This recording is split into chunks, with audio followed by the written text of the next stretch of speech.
Tu vis des tensions dans tes relations, quelles qu'elles soient, hein, sentimentales, amicales, professionnelles, familiales.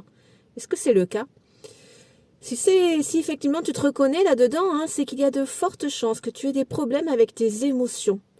Une émotion, pour rappel, c'est une énergie en tension dans le corps. Tu vois, une situation me contrarie, j'ai une émotion qui se présente, elle se charge, elle est sous tension, et après il faut la décharger. Voilà, quand on est dans un attachement sécure, on parle de nos émotions, on se libère, on communique, tu vois.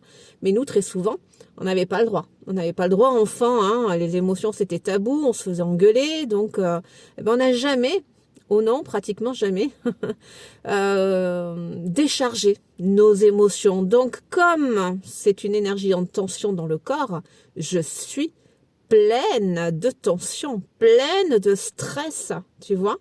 Et par voie de conséquence, ça se projette à l'extérieur, dans les relations.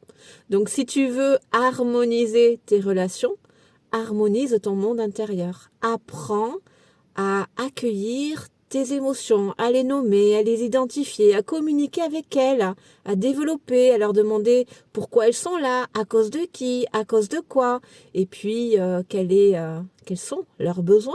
Qu'est-ce que je peux faire pour toi, pour aller mieux? Bah, tu vois, là, tu viens pacifier tes émotions. On me dit souvent, hein, dans les soins énergétiques, je veux de l'apaisement.